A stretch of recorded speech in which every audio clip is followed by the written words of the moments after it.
अपने स्कूल खत्म होने के 26 साल बाद उसे ये बात समझ में आई कि माँ बाप सही कहा करते थे। इस दुनिया में कोई किसी का साथ नहीं देता। अगर आप कामयाब हो गए तो अपने बदौलत हो गए, और अगर तुम फेल भी हो गए तो उसके जिम्मेवार भी आप खुद हो गए। आज वो अपने गली के चौराहे पर बैठ के बड़ा उदास था, क्योंकि उसने अभी अपने दोस्त को एक गाड़ी से जाते हुए देखा। उसके भी हाल में नौकरी लगी थी और अब वो अपनी जिंदगी में कामयाब हो चुका है। उसे याद था जब वो दोनों साथ पढ़ा करते थे तो आपस से बहुत गहरे दोस्ती थी। वो अक्सर कहता कि यार मैं पढ़ाई लिखाई नहीं करूंगा, मुझे बिजनेसमैन बनना है। तो वो पूछता कि तुझे बिजनेस का आइडिया भी है? तो वो कहता नहीं, लेकिन मैं सीख लूंगा, लेकिन पढ़ाई नहीं करूंगा। आखिरकार वो पढ़ लिख गया, अपनी मंजिल तक पहुंच गया। इसने भी कोशिश करी थी स्कूल खत्म होने के बाद, लेकिन कामयाब नहीं हो पाया और आखिरकार आज ऑटो रिक्शा चलाता है। वो खुद को नजरों में देखा तो उसने महसूस किया उसकी जेब में मात्र 150 रुपए पड़े हैं और उसके बगल में एक ऑटो खड़ा है। वो ऑटो उसी का है जिसने उसने व्यापार के नाम पर खरीदा था। अब वो महसूस करता है कि उसकी जिंदगी उतनी कामयाब नहीं जितना वो सोचता था। वो उतना पैसे नहीं कमा पाता जितना उसे कमाना चाहिए। वो खुद को कोस रहा था कि जीवन में वो क्या बन गया। वो ऐसा कभी नहीं बनना चाहता था और ना ही वो ऐसा होना चाहता था, लेकिन आज वो वहाँ पर खड़ा है और आज वहाँ पर है, और इस बात की शर्मिंदगी उसकी पूरी आत्मा को झिझोर रही थी। उसने खुद को समझा लिया था इस दुनिया में कोई भी काम छोटा बड़ा नहीं होता। अपना धंधा ही होता है, क्या फर्क पड़ता है, दुनिया का तो काम है कहना। उसने लोगों की बातें सुन सुन के अपनी पीठ मजबूत कर ली थी। अब उसे कोई फर्क नहीं पड़ता चाहे उसे कोई कुछ भी कहे।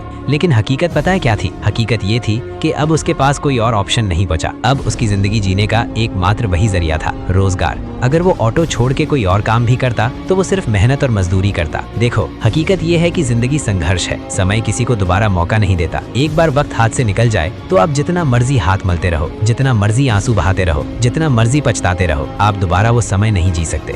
हर चीज का एक समय है और आप किस्मत वाले हो कि आपके पास वो अनमोल समय है कि आप खुद को तैयार कर रहे हो।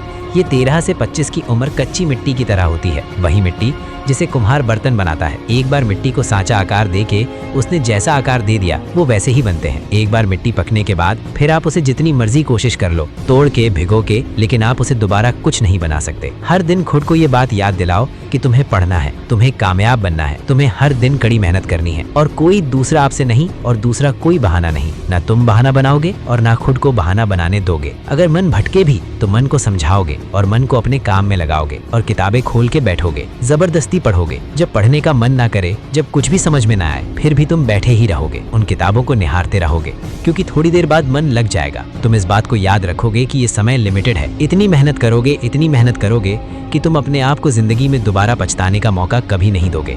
ये तुम्हें खुद से वादा करना पड़ेगा और हर दिन इस वादे को याद दिलाना पड़ेगा कि तुम खुद का साथ दे रहे हो, तुम खुद के लिए जी रहे हो, तुम अपनी जिंदगी को बना रहे हो और ये तुम्हारे लिए जरूरी है। ना किसी की बातों में बहकना और ना ही किसी रिश्ते में उलझना। और जब तक तुम कामयाब ना हो जाओ, तुम हर दिन आगे बढ़ना और खुद से वादा करने के लिए आज तुम कमेंट बॉक्स में प्रॉमिस लिखना। मैं समझ जाऊंगा कि तुमने हमारी बात को मान ली है और तुम इस बात से अग्री करते हो कि जिंदगी तुम्हारी जिम्मेदारी है। आज मुझे एक बात बताओ, जिंदगी में कामयाब होने के लिए तुम्हें कितना आराम चाहिए? एक दिन का आराम, एक हफ्ते का आराम, या एक महीने का आराम, या यूं कहो तो सालों साल अगर आपको आराम दे दिया जाए तो क्या आप गारंटी ले सकते हो कि आप अगले साल कामयाब हो जाओगे? कितना? आखिर आपको आराम करने के लिए कितना समय चाहिए? जरा पूछो खुद से। आज के ठीक 10 साल पहले 2016 से 2026 इतना समय बीत गया। आप तब से अब तक क्या कर रहे थे? आखिर इतना आराम करने के लिए आपको समय क्यों चाहिए होता है? शरीर को इतना आराम की जरूरत क्यों है?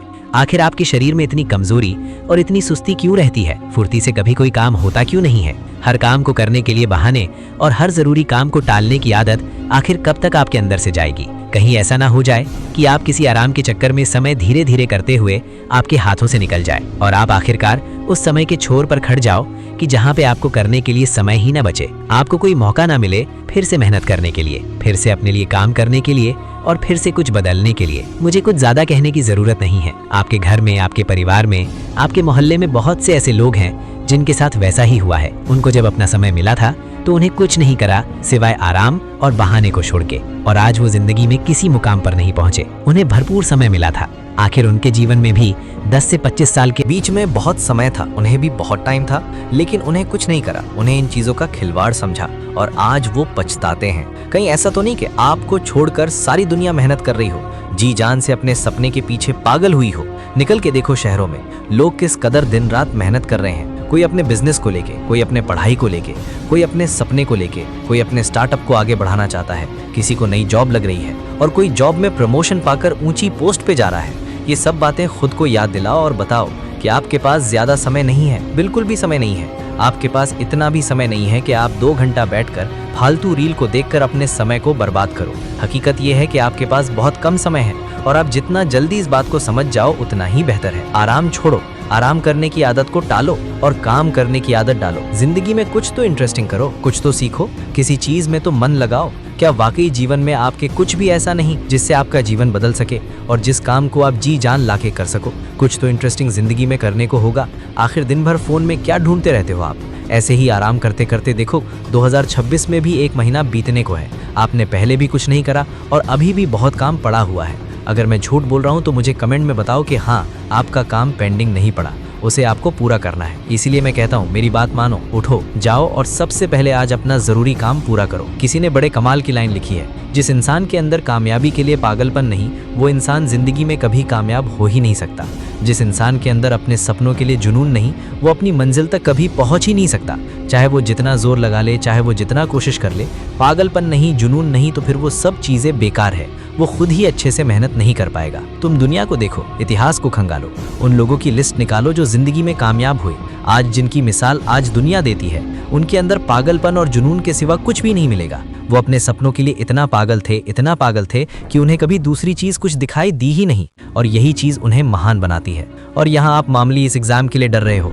मामूली इस एग्जाम का इतना टेंशन है जैसे लग रहा है कि कई लाख करोड़ रुपए का आपके ऊपर कर्ज है और अब आपकी जिंदगी बिल्कुल बदतर बनने वाली है। ऐसे काम नहीं चलता और ना ही ऐसे काम चलेगा। मैंने कई बार समझाया है कि पढ़ाई को मजाक मत समझो और ना ही इसे हल्के में लो। ये कोई मामूली चीज नहीं है। अगर पार कर गई तो आपकी जिंदगी बदल लेगी, लेकिन अगर नहीं तो फिर आप पूरे साल को बर्बाद करने की वजह से रोते रहोगे। 1 साल बर्बाद कर दिया मैंने, 1 साल में पीछे हो गया। मैं सबसे पीछे हो गया जो मेरे साथ पढ़ा करते थे। लेकिन नहीं, अभी भी वक्त है। मैं फिर से याद दिला रहा हूँ, आज फिर से अपने अंदर वो एनर्जी की आग भरो, हुंकार लगाओ और उठ के खड़े हो जाओ। देखो, अब इससे भाग नहीं सकते। एग्जाम आ गया है, पढ़ाई करनी है या नहीं करनी, पूरे जी जान के साथ पूरी ताकत लगा दो और खुद को उसमें झोंक दो। कुछ भी हो जाए, इस बार तो 98% से कम मुझे लाना ही नहीं है, चाहे जो कुछ भी हो जाए। 98% लाने वाले 200% से भी ज्यादा पढ़ाई करते हैं। उनकी तैयारी हमेशा एग्जाम से ज्यादा होती है। इसीलिए अगर आपको अपने टारगेटेड मार्क्स को अचीव करना है तो इसीलिए आपको उससे डबल मेहनत करनी पड़ेगी।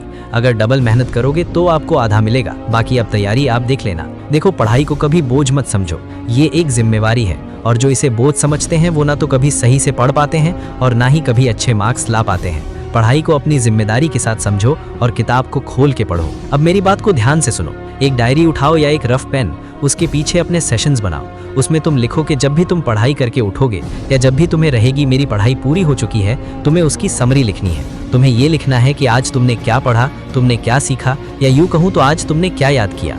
उसको लिखने की कोशिश करो। सिर्फ कुछ लाइंस में लिखने की कोशिश करो कि तुमने क्या पढ़ा। इससे पता लगे कि आपने वाकई कुछ सीखा है, फिर समय को बर्बाद किया है। हर दिन खुद का टेस्ट लो। हर दिन खुद को ऐसे समझो जैसे कि कल ही एग्जाम है।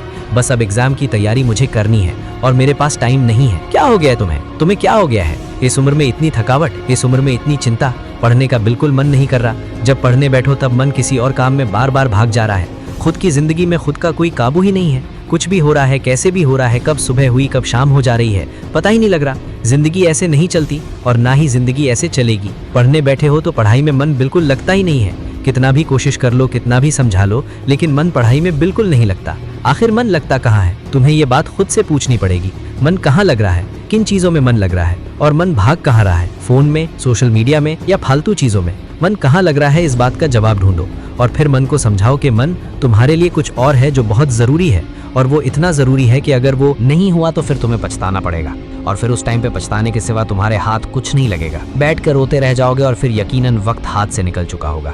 लेकिन सवाल तो वहीं का वहीं रह गया, आखिर मन को पढ़ाई में कैसे लगाएं? मन को काम में कैसे लगाएं? मन को कैसे बताएं कि वो चीज जरूरी है? तुम जानते हो, समझाते हो, लेकिन मन है ये मानता नहीं है। फिर यहाँ पे काम आती है एक बड़े ही महान हस्ती की बात, डेविड गोगिन। ये कहते हैं कि इस दुनिया में मन से बड़ा आलसी कोई चीज होता ही नहीं है। मन अगर चाहे तो आपको बर्बाद कर दे और मन अगर चाहे तो आपको मंजिल तक पहुंचा दे। मन जब आपसे कहे कि वो चीज मुश्किल लग रही है, या मन जब आलस करे, तब आपको जबरदस्ती उठकर उस काम में और ज्यादा मेहनत करनी पड़ेगी। यानी वो जितना मना करे आप उस काम में उतना ही ज्यादा और उतनी जोश के साथ काम करो। जबरदस्ती काम करो, उसको बिल्कुल भूलने का मौका मत दो। देखना वो खुद चुप हो जाएगा। पढ़ाई में नहीं लग रहा, ठीक है, लेकिन जैसे ही पढ़ाई का टाइम हो तुरंत किताब खोलो, कॉपी पेन उठाओ और पढ़ना शुरू कर दो। जबरदस्ती पढ़ो, 2 मिनट, 5 मिनट, 10 मिनट, मन नहीं लगेगा, मन बार बार भागेगा, वो ऐसे भागेगा जैसे कि जान छुड़ा के वहां से निकल ले। लेकिन जबरदस्ती उठना नहीं है, न किताब बंद करना है और ना ही ध्यान को भटकने देना है। फिर देखना मन ऑटोमेटिक उस काम में लग जाएगा। मन बड़ा जिद्दी है। मैं आपको हर दिन याद दिलाता हूँ कि ये समय बहुत अनमोल है, समय की कद्र करना सीखो। लेकिन ये बातें हैं ना, सुनते सुनते आदत पड़ गई है, क्या फर्क पड़ता है, सबको पता है। हाँ ठीक है, जानता हूँ समय बड़ा मूल्यवान है, समय से कीमती कोई चीज नहीं, लेकिन मन नहीं लग रहा तो क्या करें। लेकिन हकीकत में जानने से कुछ नहीं होता। दुनिया की सबसे बड़ी गलती तब होती है जब इंसान सब कुछ जानने के बाद भी उस काम को नजरअंदाज करे। उस समय जब गलती होती है तो उसे कोई माफी नहीं होती। यानी इसे ही कहते हैं खुद के पैर पर कुल्हाड़ी मारना। यकीन समय मूल्यवान है, पर इस बात को वही लोग समझ सकते हैं जो हकीकत में ये जानते हैं कि वाकई जीवन कामयाब बनने से ही चलता है। दूसरा कोई रास्ता नहीं है और ना ही कोई शॉर्टकट है। सो इसीलिए बहाने बनाना छोड़ो और मेहनत में लगो बस। और कमेंट में मुझे बताओ कि आजकल आप कितने घंटे पढ़ाई करते हो, और कोई सवाल है तो भी आप हमसे पूछ सकते हो। तब तक मिलते हैं हम आपसे अगले वीडियो में। धन्यवाद।